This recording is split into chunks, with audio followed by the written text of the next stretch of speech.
누가복음 24장 1절부터 12절까지 한 목소리로 봉독합니다. 안식 후 첫날 새벽에 이 여자들이 그 준비한 향품을 가지고 무덤에 가서 돌이 무덤에서 굴려 옮겨진 것을 보고 들어가니 주 예수의 시체가 보이지 아니하더라. 이로 인하여 근심할 때에 문득 찬란한 옷을 입은 두 사람이 곁에 섰는지라. 여자들이 두려워 얼굴을 땅에 대니 두 사람이 이르되 어찌하여 살아있는 자를 죽은 자 가운데서 찾느냐. 여기 계시지 않고 살아나셨느니라. 갈릴리에 계실 때에 너희에게 어떻게 말씀하셨는지를 기억하라. 이르시기를 인자가 죄인의 손에 넘겨져 십자가에 못 박히고 제3일에 다시 살아나야 하리라 하셨느니라 한데, 그들이 예수의 말씀을 기억하고 무덤에서 돌아가 이 모든 것을 열을 한 사도와 다른 모든 이에게 알리되, 이 여자들은 막달라 마리아와 요한나와 야고보의 모친 마리아라. 또 그들과 함께한 다른 여자들도 이것을 사도들에게 알리니라. 사도들은 그들의 말이 허탄한 듯이 들려 믿지 아니하나 베드로는 일어나 무덤에 달려가서 구부려 들여다보니 세마포만 보이는지라. 그 된 일을 놀랍게 여기며 집으로 돌아가니라. 아멘. 이 말씀에 은혜 있으시기 바랍니다. 우리는 지난 시간에 공회 의원으로 선하고 또 의로운 사람 아리마대 요셉에 대해서 말씀을 함께 살펴보았죠. 오늘은 이제 예수님께서 무덤에 장사되시고 사흘이 지나고 사흘 만에 이제 부활하신 예수님, 그리고 그 부활하신 예수님을 여인들이 먼저 발견하게 되는, 실제로 부활하신 예수님의 모습을 눈으로 직접 본 것이 아니라 부활하신 예수님의 현장을 보고 있는 거예요.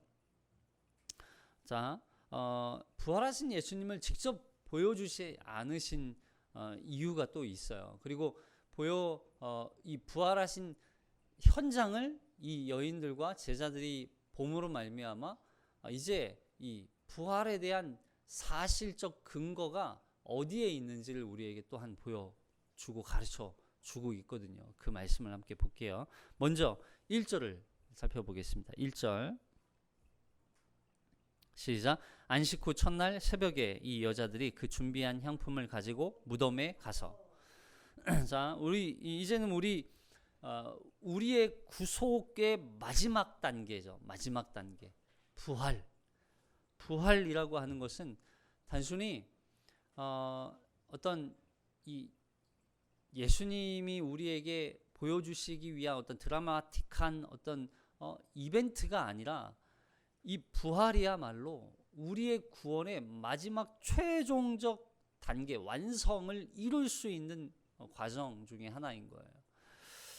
부활이 없으면 우리의 구원이 있을까요? 부활이 없으면 우리의 구원은 없는 거예요. 그러니까 십자가에 달려 죽으신 예수 그리스도, 그 죽음으로 끝나면 우리는 구원이 완성될 수가 없어요. 그러나 부활로 말미암아 우리의 구원이 최종적 구원이 부활로 완성될 수 있게 되는 것이죠. 그래서 이제 금요일 오후 12시에 십자가에 달리시고, 그리고 오후 3시에 예수님이 숨지시죠. 그리고 아리마대 사람 요셉이 이 예수님의 시신을 이 빌라도에게 요청을 하여 자신의 무덤에 장례를 치르게 되죠. 그리고 금요일 저녁부터 토요일 하루를 보내고, 그리고 일요일 새벽을 말하는 거예요. 이게 안식 후 첫날이죠. 안식일이 토요일이니까 토요일 안식을 하고 그 다음날 첫날 새벽, 그 새벽을 이 안식 후 첫날이라고 부르는 거예요. 그러니까 이 안식 후 첫날을, 이것이 우리가 이제 일요일을 주의 날, 주일이라는 이제 개념으로 주일로 정하여 우리가 예배를 드리게 된 이유이기도 한 거죠. 안식일의 주인이신 예수 그리스도께서 안식일 날 부활하신 것이 아니라 안식일을 완성하여 일요일로 부활하셨기 때문에 그 부활하신 예수님을 기념하여 우리가 일요일에 예배를 드리게 된 것이죠. 특히 사도행전에 보면 이 안식 후 첫날에 함께 모여 말씀을 듣고 예배를 드렸던 기록들이 있어요. 여기 사도행전 20장 7절에 보면 시작. 그 주간의 첫날에 우리가 떡을 떼려 하여 모였더니 바울이 이튿날 떠나고자 하여 그들에게 강론할세 말을 밤중까지 계속하며. 그러니까 여기 첫날이 바로 이제 일요일 주일인 거예요. 그리고 함께 모여서 뭘 떼요? 떡을 떼고 교제를 하고 함께 말씀을 듣는 거죠. 누구에게? 바울에게. 그러니까 이렇게 초대교회 때에는 이 일요일에 부활한 예수님께서 부활하신 그 아침을 기념하여 함께 떡을 떼려고 모였었던 사람들이 계속 생겨나기 시작했던 거죠. 그리고 그 모임에서 말씀을 강론하고 함께 교제하고, 이게 바로 주일의 어떤 형태로 기초적인 형태로 우리가 본을 삼아 이제 이 주일 예배로 드리게 된 것이죠. 자, 여기 여자들이 등장하죠. 예수님의 시신을 보기 위해서 일요일 새벽에 향품을 가지고 예수님의 시신이 묻혀 있는 무덤에 찾아옵니다.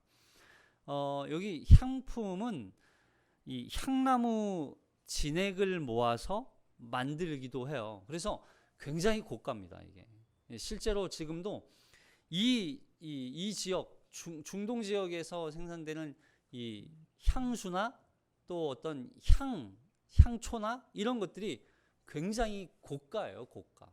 굉장히 가격이, 그러니까 극상품 중에 하나인 거예요. 그래서 사실 이건 여기 이제 이 향품 중에 하나는 조개 껍질을 모아서 얻을 수 있는 그런 향품이기도 해요. 그러다 보니까 그냥 사실 이거는 부유한 사람들이 주로 이용했던, 가질 수 있었던 그런 품목들 중에 하나였던 것이죠. 이 향품이 어디에 등장하냐면 이 모세 때 하나님이 이 모세를 통하여서 이 성막과 성전 안에서 기물들을 이렇게 그 규례로 정해 주시고, 또 그때 이 성소 안에서 향을 피우는데 분향단이라고 하는데, 그 향을 피울 때 쓰였던 이 부품 물품들이 이때 기록이 되어 있어요. 여기 보니까 출애굽기 30장 34절에 출애굽기 30장 34절에 시작. 여호와께서 모세에게 이르시되 너는 소합향과 나감향과 풍자향의 향품을 가져다가 그 향품을 유향에 섞어 각기 맡은 분량으로 하고 그것으로 향을 만들 때 향 만드는 법대로 만들고 그것에 소금을 쳐서 성결하게 하고 그 향 얼마를 곱게 찌어 내가 너와 만날 회막 안 증거궤 앞에 두라. 이 향은 너희에게 지극히 거룩하니라. 내가 여호와를 위하여 만들 향은 거룩한 것이니 너희를 위하여는 이 방법대로 만들지 말라. 냄새를 맡으려고 이 같은 것을 만드는 모든 자는 그 백성 중에 끊어지리라. 그러니까 이 향품은 아무나 만들 수가 없었어요, 사실은. 그래서 특별한 제조 기술을 가진 전문가만 이 향품을 만들어서, 더군다나 이 향품을 개인의 용도로, 개인의 어떤 용도로 사용할 수가 없었던 거예요. 주로 그래서 이 향품을 어디에서 썼어요? 지금 보니까 성막에서 증거궤 앞에 두고, 회막 안 증거궤 앞에 두고 이 향은 너희에게 거룩하게 하나님께서 하셨거든요. 구별된 것으로 이 향품을 사용하게 하셨던 거예요. 근데 이것이 이제 시간이 지나면서 이걸 개인의 용도로 사용하는 사람들이 주로 생겨나기 시작했던 거죠. 신약 시대에는 이 향품을 그래서 어떻게 사용했냐면 주로 죽은 시체에 발라서 부패를 지연시키거나 그 죽은 시신의 그 썩은 냄새를 중화시킬 때 이 향품들을 많이 사용을 하게 되는 것이죠. 그래서 이 주로 이때는 이제 유향을 같이 섞어서 사용하기도 했어요. 그러니까 시체 향품을 사용했던 이유는 바로 이 사실 그냥 단순히 시체 냄새를 빼기 위한 어떤 방부 역할을 하기 위한 그런 목적도 있지만 그렇게 하게 된 계기가 있어요. 왜냐하면 이들은 부활을 사모했거든요. 그러니까 썩은 육체가 아니라 조금 그래도 이 육체가 이 방부 역할, 썩는 걸 좀 방지하니까 이 향품들이 이 썩은 육체가 죽어서도 썩지 않도록 만들기 위해서 사용하다 보니까 이 향품들을 많이 사용하게 되었고, 그리고 썩지 않게 하기 위한 목적이 뭐였냐면 그래도 조금 온전한 상태로 부활을 하고 싶었던 거예요. 완전히 썩어 문드러져 없어진 그런 육체로 부활하고 싶지 않고 조금 그래도 성한 육체로 부활하고 싶은 그들의 열망이 이 향품을 시체에 죽은 시체에게 발랐던 이유 중에 하나였던 것이죠. 그래서 이들의 이 향품을 사용했던 문화는 바로 부활을 사모했던 그들의 사상 때문에 생겨나기 시작했던 것이죠. 물론 여기 여인들이 부활을 온전히 믿었던 건 아니에요. 여기 보니까 그저 그냥 이 향품을 바르고 이 시체를 방부 역할을 하고 이렇게 했던 건 사실은 이 하나의 전통과도 같은 거였거든요. 그러니까 전통을 따랐을 뿐이지 이들이 부활을 온전히 믿었던 건 아니에요. 왜냐하면 천사들이 나타나서 가르쳐줬을 때 비로소 깨달았거든요. 여러분, 그러니까 부활이야말로 하나님과 우리의 화해에 대한 확실한 증거예요. 예수님이 부활하셨다는 건. 그러니까 예수님의 부활은 예수님은 하나님의 아들이셨으니까 부활했다. 예수님은 거룩한 분이셨으니까 부활했지. 이게 그냥 단순히 예수님에게만 적용되는 정도가 아니라 예수님의 부활로 말미암아 그 부활이 하나님과 우리의 관계를 회복시키시기 위한 화목제물로서의 완전한 증거가 바로 부활이었다는 거예요. 그러니까 예수님이 화목제물이 되어주셔서 하나님과의 우리의 관계를 회복시키시는 거예요. 이것이 회복되었다. 온전하게 완전하게 더 이상 어떤 흠도 없이 온전하게 회복되었다라고 하는 걸 확증시켜주는 증거가 바로 부활이라는 거예요. 여러분, 예수님이 부활하신 건 우리가 하나님과 회복되었다는 증거예요. 믿으십니까? 우리가 하나님과 회복되었기 때문에. 그래서 여기 로마서 3장 25절 바울이 이렇게 말씀하잖아요. 자, 로마서 3장 25절 시작. 이 예수를 하나님이 그의 피로써 믿음으로 말미암는 화목제물로 세우셨으니 이는 하나님께서 길이 참으시는 중에 전에 지은 죄를 간과하심으로 자기의 의로움을 나타내려 하십니다. 그러니까 예수를 하나님이 그의 피로써 믿음으로 말미암아 화목제물로 화목제물로 하나님이 세우셔서 이제는 그 예수 그리스도를 믿는 자들, 믿음으로 말미암아 하나님과 관계가 회복되었다는 걸 상징하는 거예요. 이게 바로 부활이에요. 부활이 주는 우리에게 가장 큰 의미는 뭐냐면 하나님과 회복되었다. 할렐루야. 하나님과 원수되었던 우리가 하나님과 죄인과 원수의 관계였는데 그 관계, 그래서 하나님을 향한 죄인으로서 우리는 진노를 받아 진멸받아 온전히 그냥 다 사라져버려 없어져버려도 항변할 수 없는 그런 존재였음에도 불구하고 하나님의 그 은혜로, 여러분 이게 보세요. 하나님이 이렇게 하신 게 누구의 뜻이었어요? 우리의 뜻이었어요? 아니에요. 하나님의 뜻이었어요. 하나님께서 길이 참으셨기 때문에 우리에게 이런 은혜가 주어지는 거예요. 그리고 우리가 지은 죄를 간과하신대요. 그냥 보지 않겠다는 거예요. 없어진 게 아니라 우리의 죄를 보지 않겠다는 거예요. 왜요? 예수 그리스도께서 우리 하나님과 우리의 관계를 화목하게 이미 하셨기 때문에. 그래서 하나님이 그 자기의 의로우심을 나타낸 거예요. 이게 우리의 노력이에요? 아니요. 하나님의 은혜예요. 하나님의 은혜. 문제는 우리가 재물을 요구한 게 아니에요. 하나님이 친히 우리와의 관계를 회복시키시기 위해서 하나님이 독생하신 그 아들 예수를 십자가에 달려 죽게 하시고 그리고 3일 만에 살아나게 하신 거예요. 그 아들을 제물로 보내신 것이죠. 요한일서 4장 10절에 그래서 시작. 사랑은 여기 있으니 우리가 하나님을 사랑한 것이 아니요 하나님이 우리를 사랑하사 우리 죄를 속하기 위하여 화목제물로 그 아들을 보내셨습니다. 화목제물로 그 아들을 보내신 거예요. 그래서 구원은 하나님의 전적인 은혜로 주어진 것이지 인간의 어떤 노력으로 구원받은 게 아니다 하는 거예요. 그래서 이 여인들이 이 향품을 예수님께 바르기 위한 목적은 단순히 그냥 예수님의 죽음을 기념하기 위한 그런 목적이 아니라 부활 때문에 부활을 생각하기 때문에. 자, 그래서 여자들이 무덤에 가보니까 무덤 입구를 막아놓았던 돌이 어떻게 됐어요? 다시 열려 있는 거예요. 다시 굴려 옮겨진 거예요. 자, 2절 24장 2절 누가복음 24장 2절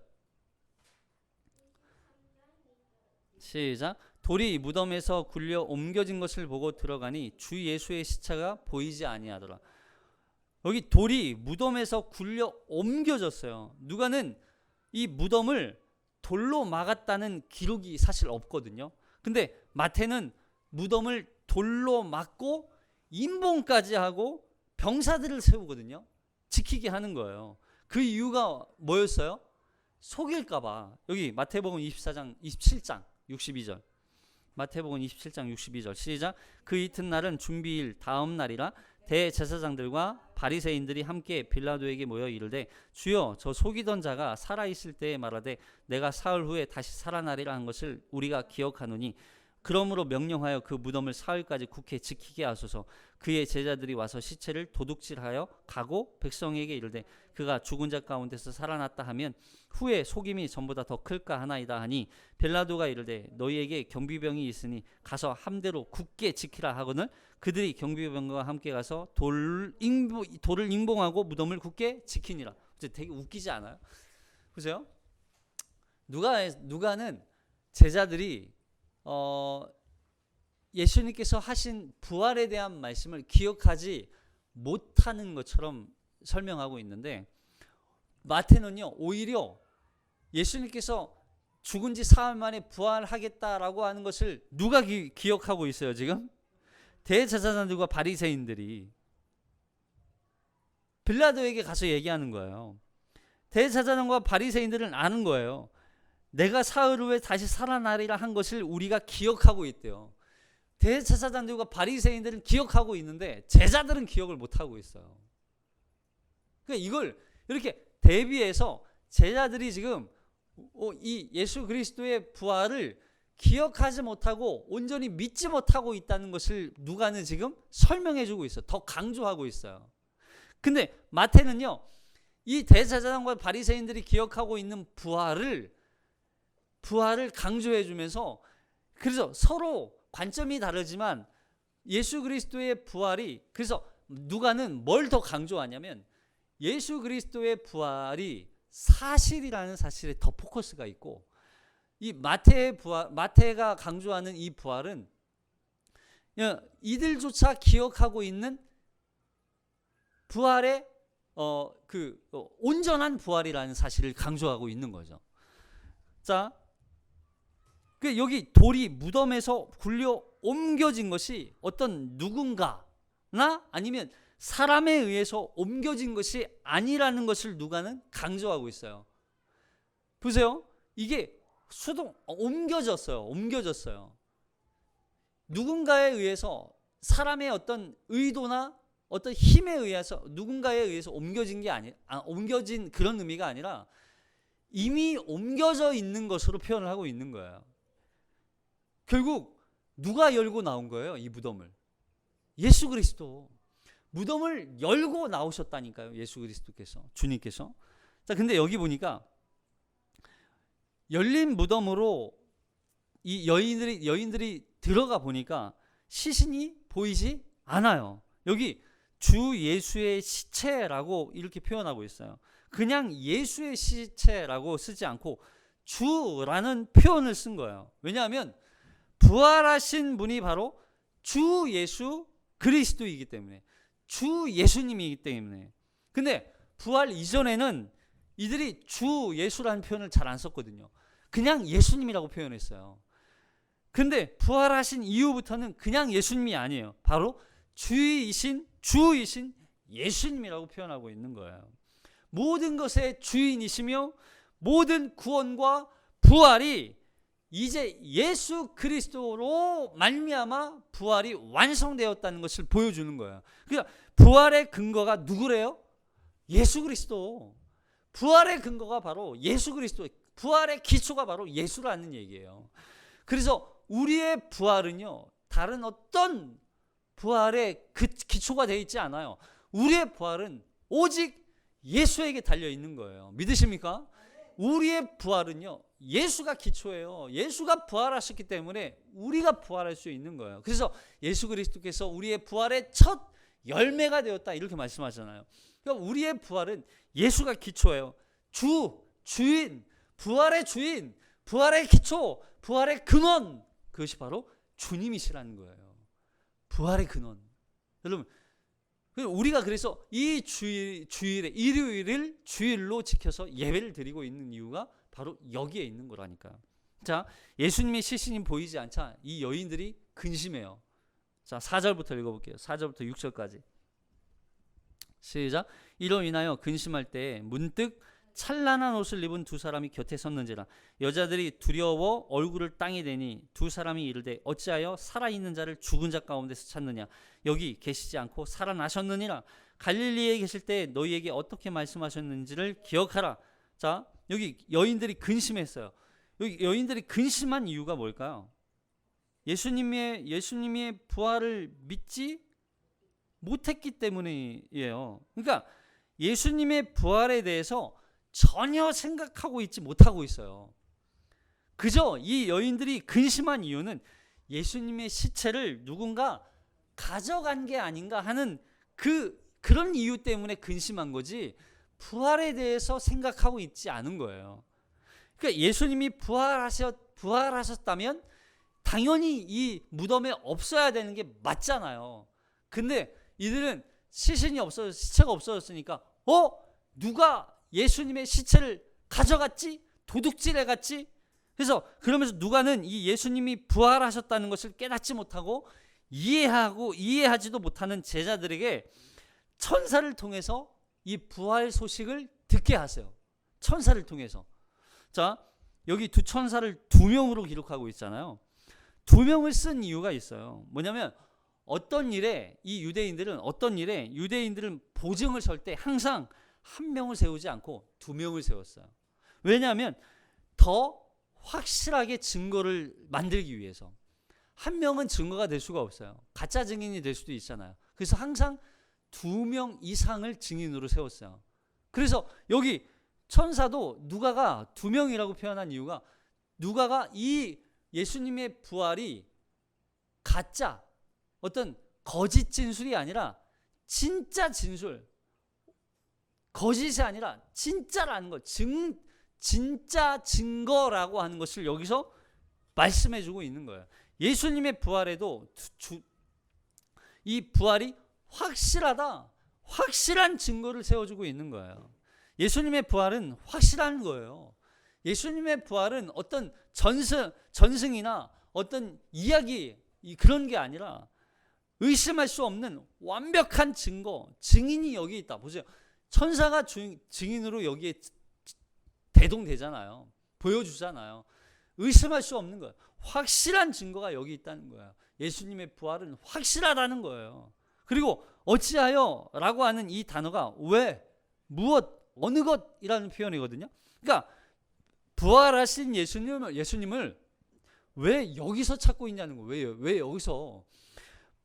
지금 예수님을 찾고 있는 이 여인들이 지금 찾고 있는 장소가 어디예요? 무덤이에요, 무덤.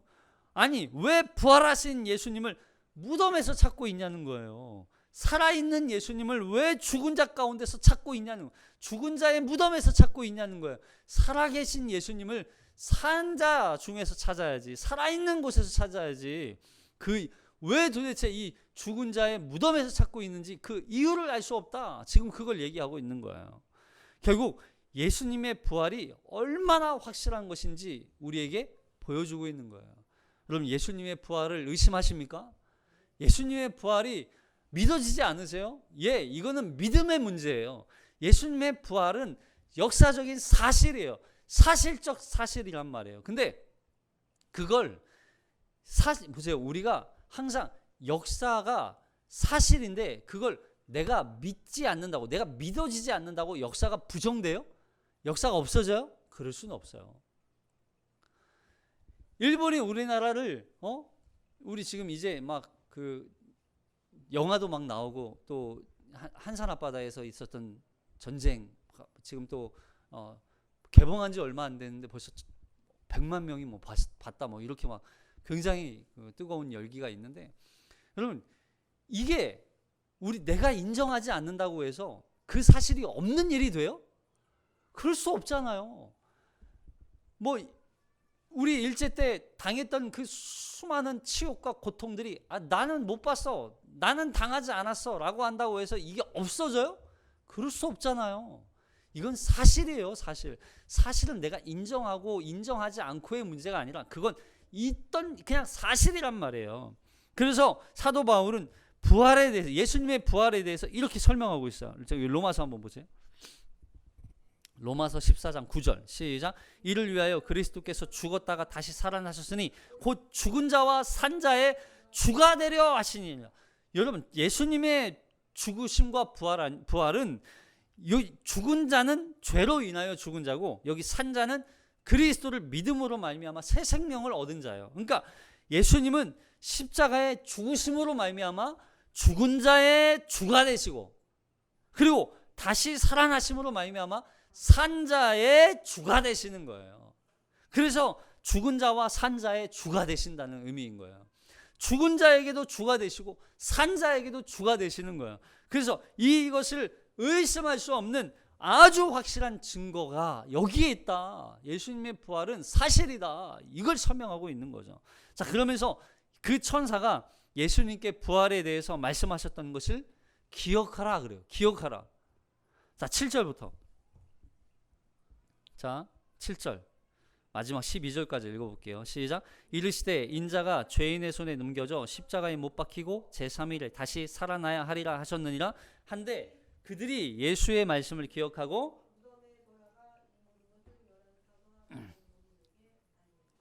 이 여자들은 막달라 마리아와 요한나와 야고보의 모친 마리아라. 또 그들과 함께한 다른 여자들도 이것을 사도들에게 알리니라.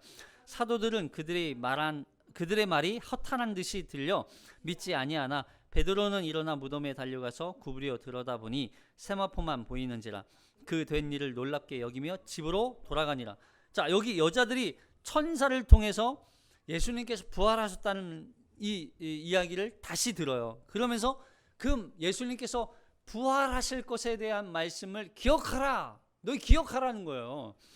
그리고는 그 기억을 떠올리죠. 그리고 다른 제자들에게 달려가서 지금 예수님의 부활에 대해서 제자들에게 전해주고 있는 거예요. 근데 여자들의 이야기를 들은 사도들이 믿어요? 못 믿어요? 이들조차도 믿지 못해요. 여러분, 우리가 부활을 믿는 이유 중에 하나는 뭐냐면, 첫 번째는 뭐냐면 예수님의 부활은 증거가 있는 확실한 사건이기 때문에 우리가 믿는 거예요. 확실한 사건. 어떤 대적들이나 예수를 따르는 추종자들에 의해서 어떤 조작되거나 날조되거나 만들어진 그런 이야기가 아니라, 우리 예수의 부활은 진짜 의심할 수 없는 확실한 사건인 거예요. 그래서 우리가 믿는 거예요. 그 부활을 믿지 않을 수가 없는 거예요. 사실을 어떻게 안 믿어요? 근데 두 번째는 뭐냐면 여기에 있어요. 예수님이 말씀하셨기 때문에 우리가 믿는 거예요. 할렐루야. 예수님이 부활에 대해서 말씀하지 않았어. 근데 예수님이 부활했대. 그럼 믿을 수 있어요, 없어요? 믿을 수 없어요. 근데 예수님이 말씀하셨기 때문에 그래서 부활하신 예수님을 믿는 거예요. 여기 처음에는 여자들이 제자들조차도 예수님의 부활을 믿지 못했죠. 근데 부활에 대한 말씀을 기억할 때 비로소 깨닫게 되는 거예요. 여러분, 부활은 우리 인간의 지식이나 지혜로는 이해하거나 납득할 수 있는 사건이 아니에요. 이건 뭐예요? 여기서 필요한 것이 바로 믿음이에요. 여러분, 부활은요, 믿는 것이지 이걸 사실을 따지는 게 아니에요. 부활은 믿음의 영역이에요. 그래서 근데 그걸 믿기 위해서는 뭘부터 기억하라? 말씀을 기억하라.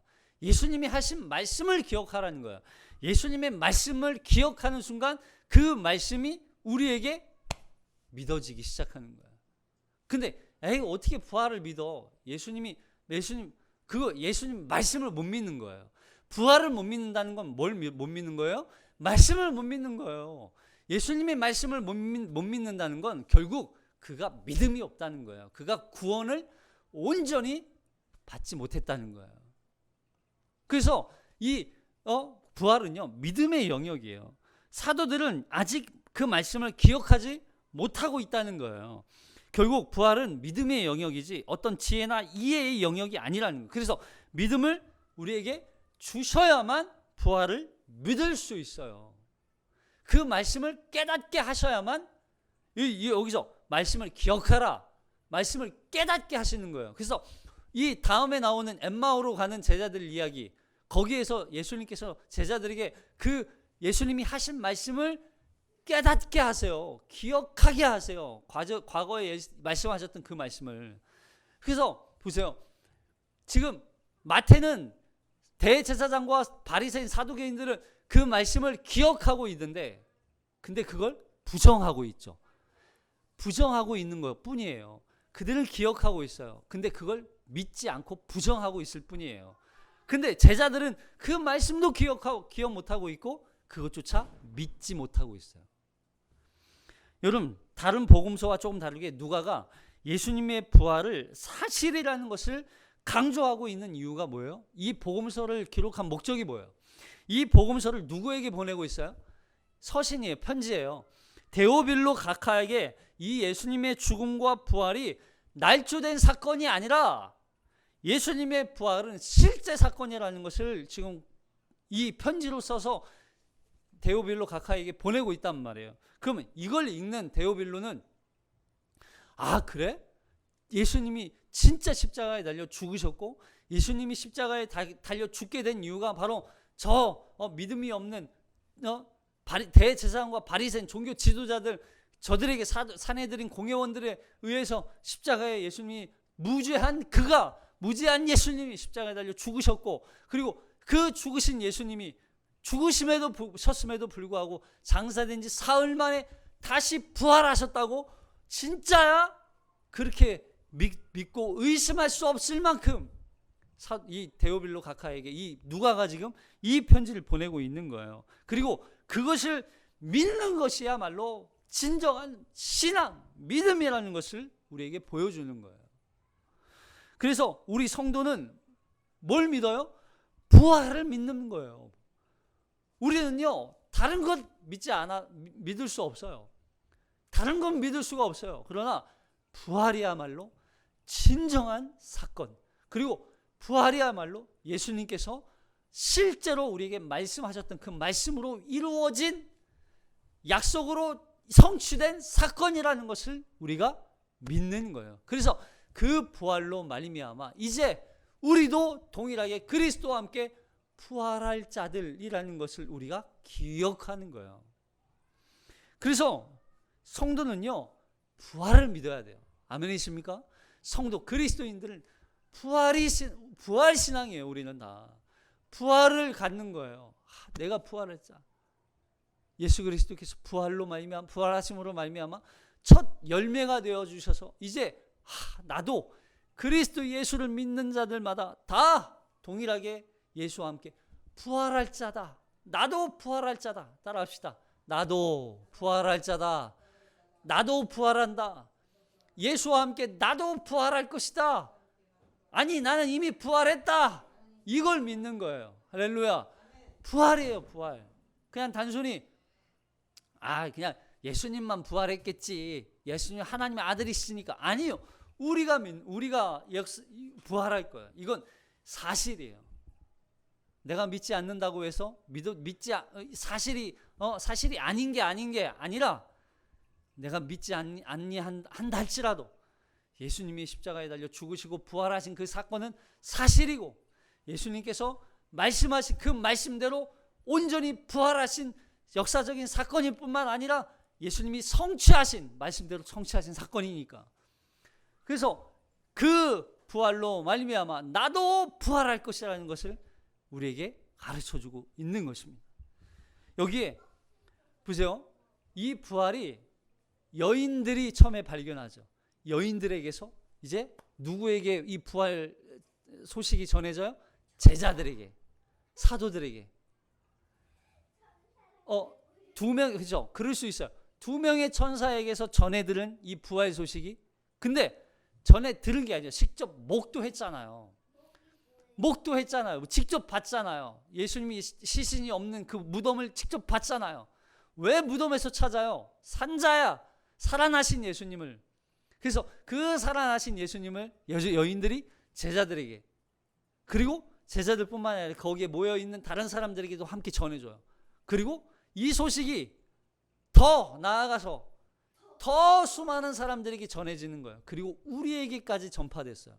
여러분, 부활은요, 이 부활 소식은 점점 확장되는 거예요. 그렇죠.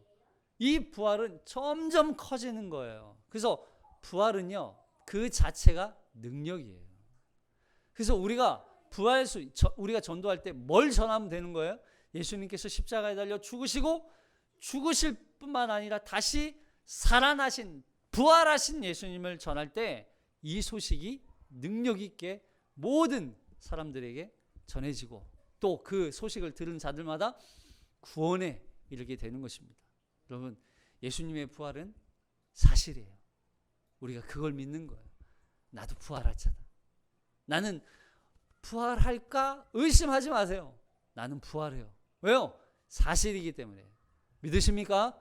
이 부활의 기쁨이, 이 부활의 감격이 한 주를 살아내는데 은혜가 되고 힘이 되어서 능력 있게 살아내는 우리가 되시기를 주님의 이름으로 축복합니다. 기도하겠습니다.